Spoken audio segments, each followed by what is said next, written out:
बीच BJP प्रत्याशी रामकृपाल यादव कशिश news से खास बातचीत कर रहे हैं, वो सुनाते हैं आपको। आचरण मेरा रहा ही नहीं ना, सबको लेकर चलता हूँ, सबका काम करता हूँ, पक्ष विपक्ष सबका। चलिए, दुर्भाग्यपूर्ण घटना है और मतलब जनता ने मुझे अपना आशीर्वाद दिया है। अब तो कुछ घंटे के बाद ही नतीजे आने वाले हैं। मोदी जी को अपना आशीर्वाद दिया, मुझे आशीर्वाद दिया। मैंने सेवा किया है, 5 साल निष्ठा ईमानदारी के साथ मैंने काम किया है और विकास उनके गांव घरों तक पहुंचाया है। और सब लोग चाहता है देश का प्रधानमंत्री देश के कल्याण के लिए, देश के विकास के लिए, गरीबों के कल्याण के लिए, किसानों के कल्याण के लिए, महिलाओं के लिए कल्याण के लिए मोदी जी आवश्यक है। भ्रष्टाचारियों से लड़ने के लिए मोदी जी आवश्यक है और मोदी जी को अपना आशीर्वाद देते हैं। रामकृपाल यादव जी, एक बात यह है कि लालू परिवार की सबसे बड़ी बेटी मीसा भारती को आप टक्कर देते हैं और लगातार हराते आ रहे हैं, मगर उनके सामने क्या एक भरोसा आपने जनता को दिलाया और क्या भरोसा आप पर है कि जनता हर बार आपको हम टक्कर थोड़ी देते हैं, हम थोड़े हराते हैं, जनता हराती है। कि हम कौन, एक छोटा सा आदमी कार्यकर्ता, वो धनवान है, बलवान है, पूरा परिवार हमारे खिलाफ लड़ा। लोग देखिए नतीजा आने वाला है, हम तो, हमारी जनता लड़ती है, वही जवाब देती है।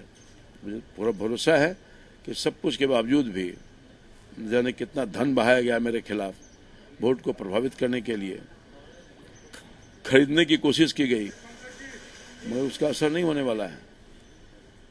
और पूरा सब कुछ के बावजूद भी जनता मुझे अब आशीर्वाद दिया है और सफलता मुझे मिलेगी, ऐसा मुझे एहसास है। लालू यादव भी चुनाव में प्रचार के लिए गए थे अपनी बेटी को लेकर। हाँ, बिल्कुल,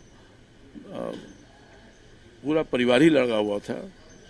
बिहार में कहीं नहीं गए, सिर्फ यहाँ गए और सारण गए। हमारे तो घूमे लोग घर घर, पूरा परिवार ही घूम रहा था। क्या होता है उसे, जनता पहले भी घूमते रहे हैं, 14 में भी घूमे थे, 19 में भी घुमा था लोग। जनता माइंड मेकअप कर लेती है ना। फिर से 2005 की स्थिति लाने की कोशिश हो रही थी, क्योंकि जिस तरह से हमला किया गया, लगा कि ये उचित नहीं है। ये जनता को जबरदस्ती आप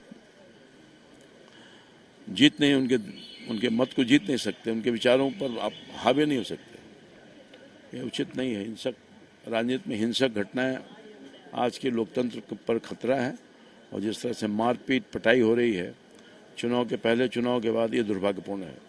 इंडिया गठबंधन के बड़े नेता दिग्विजय सिंह का एक बयान आता है कि आप लोग की तरफ से, अमित शाह जी की तरफ से डीएम को मैनेज किया जा रहा है, ईवीएम को मैनेज किया जा रहा है। पहले ईवीएम के बारे में बोलते थे, अब डीएम के बारे में बोले, बड़ा दुर्भाग्यपूर्ण है।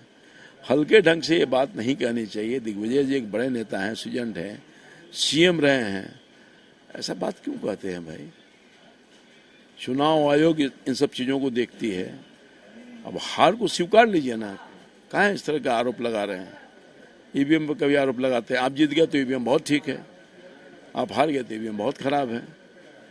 अब डीएम पर आरोप, एक नया सोच, क्या दुर्भाग्यपूर्ण है। प्रधानमंत्री ने रोड प्लान भी कर लिया है कि जीत के बाद कोई ऐसा जश्न नहीं, मगर काम की तैयारी शुरू। बिल्कुल, वो 100 दिन के, अगले 100 दिन में सरकार क्या काम करे उसका प्लान भी कर लिया है। कॉन्फिडेंट है ना भाई, तो बिल्कुल जनता ने दे दिया उनको मैंडेट, तो अपना काम करने। मोदी जी तो काम करने वाले, एक दिन बैठने वाले भी थोड़े हैं।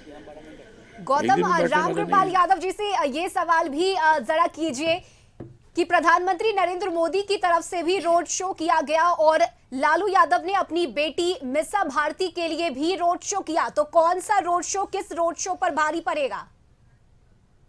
असरदार ये रोड, वो तो अभी कुछ ही घंटे के बाद पता चल जाएगा कितना, कौन असरदार रहा, पता चल जाएगा। रश्मि, रामकृपाल यादव जी थे और एक बहुत ही अपनी बातों को लेकर जो है इन्होंने साफ किया है कि जो परिणाम आने वाले हैं कुछ घंटों में परिणाम हो जाएंगे, मगर जो कांग्रेस के नेता हो या जो इंडिया गठबंधन के नेता है अपनी बातों को रख रहे हैं, मगर उस बातों से जो है कोई फर्क नहीं पड़ने वाला, क्योंकि जो परिणाम सामने आएंगे उन तमाम बातों को जो है, जो अभी दावे कर रहे हैं। बिल्कुल गौतम, अगर आवाज मिल पा रही है तो ये सवाल भी रामकृपाल यादव से कीजिए कि कौन सा रोड शो किस रोड शो पर भारी पड़ेगा? पीएम मोदी ने रोड शो किया और लालू यादव ने अपनी बेटी मीसा भारती के लिए रोड शो किया, जीत के दावे भी आरजेडी की तरफ से किए जा रहे हैं। रामकृपाल यादव जी की थोड़ी सी व्यस्तता हो गई है, क्योंकि आज दिन है, वो मतदान केंद्र पर भी जाएंगे, मगर एक बात साफ है कि प्रधानमंत्री नरेंद्र मोदी को लेकर जो कहा जाता है। चलिए उनके कुछ समर्थक हैं, उनके जी। समर्थकों से भी हम कुछ बात कर लेते हैं। रामकृपाल यादव के समर्थक हैं। जो एक घटना भी हुई परिणाम आने से पहले, और प्रधानमंत्री एक तरफ लालू प्रसाद यादव ने रोड शो किया पटना में, कितना भारी और कौन असरदार? सबसे ज़्यादा प्रधानमंत्री जी का असरदार है, और 400 पार एकदम इस बार निश्चित है। हम लोग पाटलिपुत्रा भी जीतने जा रहे हैं। इसी के हताश में तो राजद कार्यकर्ता बौखलाए हुए हैं। इसी के हताश में बौखलाए हुए हैं। हार का हताश उन लोग को बर्दाश्त नहीं हो रहा, इसलिए फायरिंग कर रहे हैं, हम लोग के कार्यकर्ता को मार रहे हैं। इन तरह की घटनाओं से कुछ बहुत पढ़ने वाला एकदम बढ़ने वाला है, एकदम बढ़ने वाला है। इस बार 1 लाख वोट से हम लोग विजयी होने जा रहे हैं पाटलिपुत्रा विधानसभा। रामकृपाल यादव एक ऐसे जनप्रतिनिधि बहुत असाधारण तरीके से लोगों से मिल लेते हैं। जी इतना ये लोगों को पसंद होता है इस तरह की गतिविधियां। सर देखिए, रामकृपाल यादव जी की छवि है कि ये जमीन से हमेशा जुड़े रहते हैं। यहाँ पे कोई भी कभी भी आके मिल सकता है। यहाँ आप अभी भी देख सकते हैं, कोई बॉडीगार्ड कोई कुछ नहीं है। आप आके सिंपली यहाँ मिल सकते हैं। कभी यहाँ ये नहीं पूछा जाता है कि आप किस क्षेत्र से आए हैं, कहाँ से आए हैं। यहाँ पूरे बिहार भर के लोग आते हैं, अपना पैरवी करवा के जाते हैं, और फिर भी उन पर जानलेवा हमला होना बहुत ही निंदनीय है। चलिए बिल्कुल गौतम, हम आपसे दोबारा जुड़ेंगे और प्रतिक्रिया भी जानेंगे कि कार्यकर्ताओं का क्या कुछ कहना है। फिलहाल बहुत शुक्रिया गौतम आपका तमाम जानकारी के लिए।